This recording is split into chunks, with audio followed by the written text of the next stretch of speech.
बंधन।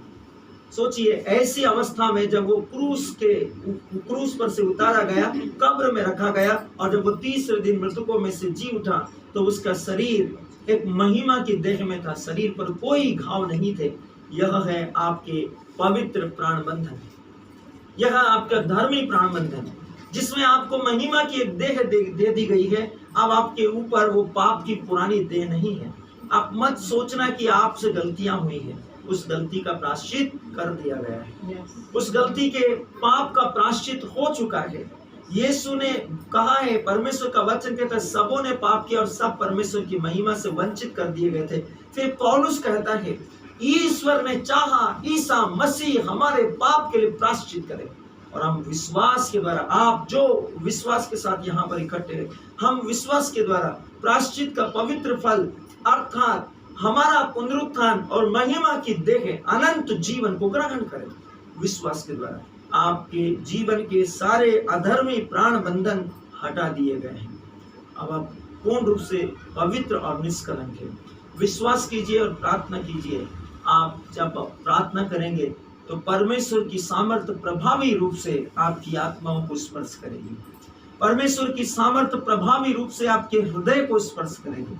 परमेश्वर की सामर्थ्य प्रभावी रूप से आपके जीवन को स्पर्श करेगी। आज अभी इसी समय आप अपने शरीर में कुछ भी बीमारी, तकलीफ, समस्या, शारीरिक, मानसिक, आत्मिक असफलता इत्यादि जो कुछ भी आप महसूस करते हैं, आज अभी इसी समय आपने जान लिया है। जैसे उस दिन यीशु ने प्रवाचक यशायाह प्रवाचक की पुस्तक को खोली और पढ़ी, जिसमें लिखा हुआ था, प्रभु का आत्मा मुझ पर छाया रहता है, उसने मुझे भेजा है, मेरा अभिषेक किया है, जिससे मैं अंधों को आंखें और रोगियों को चंगा करूं, कोढ़ियों को शुद्ध करूं, बहरों को कान दूं, लंगड़ों को चलाऊं और मृतकों को जिलाऊं।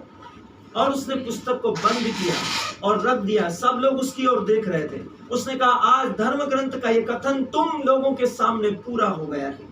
मेरे प्रियो, जिस दिन यीशु मसीह क्रूस पर से जी उठा और महिमा में देह में दिखाई देने लगा, उसी दिन आप अपने प्राण बंधन से मुक्त कर दिए गए हैं। वही दिन था कि आप आजाद कर दिए गए हैं। और विश्वास के द्वारा जब कभी भी हम परमेश्वर के सामने अपने अपने पापों को मान लेते हैं, प्रायश्चित करते हैं, उद्धार के लिए प्रार्थना करते हैं, तो आप उस दिन परमेश्वर की महिमा की देह को ग्रहण करते हैं।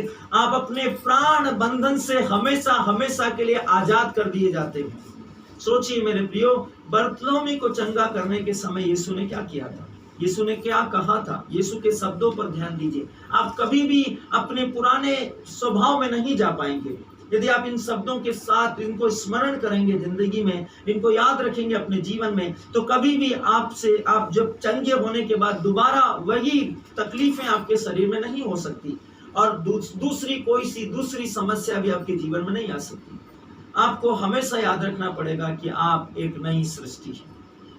पुराना मनुष्यत्व क्रूस के ऊपर हमेशा के लिए यीशु मसीह की मृत्यु के द्वारा मार दिया गया है।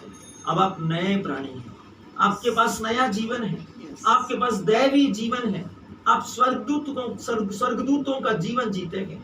इसलिए उस जीवन की परिपूर्णता आपके भीतरी मनुष्यत्व में होने के लिए प्रतिदिन वचनों के साथ में आपका साक्षात्कार होना जरूरी है। प्रतिदिन, हर दिन, हर पल, हर क्षण, जब कभी भी आप कहीं पर भी हैं इस विश्व में, वचन के साथ आपकी संगति होना जरूरी है।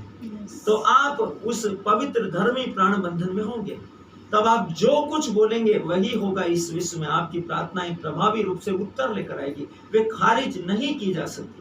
वचन कहता है, धर्मी जो कुछ भी तुम प्रार्थना के द्वारा, धर्मी के लिए कहा गया है, जो कुछ तुम प्रार्थना में विश्वास के द्वारा मांगोगे वह तुम्हें निश्चय स्वर्ग से पिता से मेरे नाम से मिल जाएगा।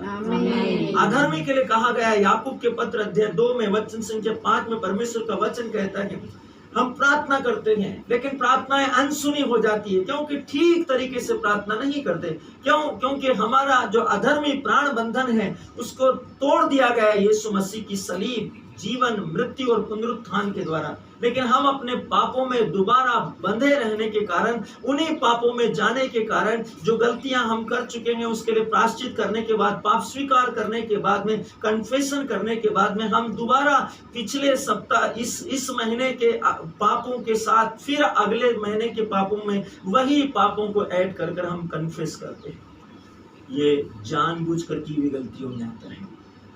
जानबूझ के कि आपको मालूम है कि आपने इन गलतियों के लिए प्रायश्चित कर लिया है और फिर आप वही पाप को लेकर जा रहे हैं।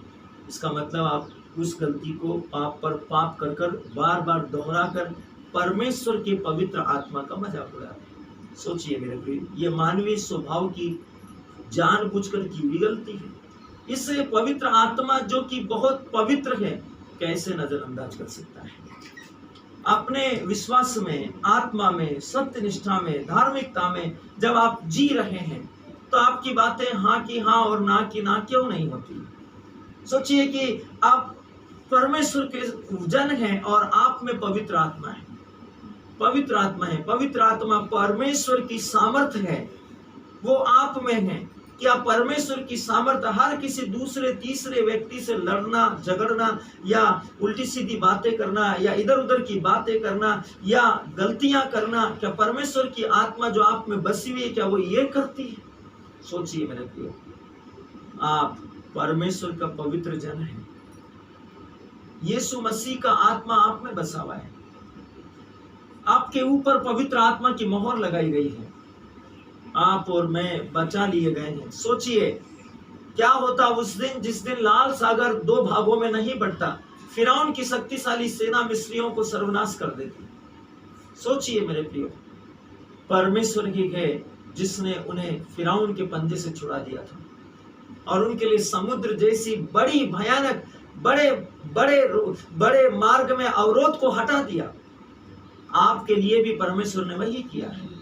इस विश्व में उसने आपके जीवन में जो पाप आपके आत्मा के ऊपर अभियोग लगाते थे और आपको आत्मग्लानि महसूस करवाते थे, उससे उसने आपको फ्री कर दिया, आजाद कर दिया। आपके पास में आपके ऊपर उंगली उठाने वाला, अभियोग लगाने वाला कोई नहीं है, वो मार दिए गए हैं। सोचिए उत्पत्ति में आदम और हेवा के साथ में उन्होंने गलती करवाई, लेकिन परमेश्वर ने आदम और हेवा को क्षमा किया। परमेश्वर ने आदम और हेवा को आदन की वाटिका से निकाला जरूर, लेकिन परमेश्वर ने वचन में कहा कि तू स्त्री की एड़ी में काटेगा और वह तेरे सिर को कुचल देगी। वह हरा दिया गया आदन की वाटिका में। सोचिए मेरे प्रियो, वह हरा दिया गया है अब्राहम की परीक्षा के द्वारा। वह हरा दिया गया है इसहाक के गरार देश में जोतने, बोने और काटने के सिद्धांत के द्वारा। वो नाओमी के द्वारा हरा दिया गया है, परमेश्वर के वचन के द्वारा वो हरा दिया गया है। मेरे प्रियो, इस विश्व में परमेश्वर के पवित्र जनों के द्वारा, एलिया के द्वारा हरा दिया गया, दाऊद के द्वारा हरा दिया गया, यर्मिया के द्वारा हरा दिया गया, दानियल के द्वारा हरा दिया गया, शद्रक, मेशक, अबेदनगो के द्वारा हरा दिया गया है। वह हर एक प्रत्येक विश्वासी आप और मेरे द्वारा हरा दिया गया है अपने विश्वास के द्वारा। शैतान हारा हुआ है, वो आप पे प्रबल नहीं हो सकता, आपके जीवन पर प्रभाव नहीं डाल सकता। आपकी आत्मा यीशु मसीह के लहू की गवाही देती है। सोचिए कि जब पहली हत्या हो गई थी, परमेश्वर ने क्या कहा था उसके हत्या करने वाले हत्यारे से, अपने ही भाई के हत्यारे से, काइन से परमेश्वर ने क्या कहा था? तेरे भाई का लहू भूमि पर से मुझे पुकार रहा है। मसीह का लहू क्या आपके लिए पुकारेगा नहीं? सोचिए, प्रत्येक व्यक्ति जिसके लिए यीशु मसीह शहीद हो गया, यीशु मसीह बलिदान हो गया, यीशु मसीह का लहू आपके लिए प्रतिदिन पुकारता है। प्रतिदिन, प्रतिदिन, प्रत्येक पल, जब कभी भी प्रलोभन आपके सामने होता है, यीशु का लहू पुकारता है, यह मेरा जन है, इसके लिए मैंने अपने आप को दे दिया है, प्राण, लहू, शरीर दे दिया है। यीशु का लहू पुकारता है। कोई भी इच्छा शक्ति आपको कमजोर नहीं कर सकती। आप सर्वशक्तिमान के पवित्र लहू की कीमत पर बचाए गए हैं।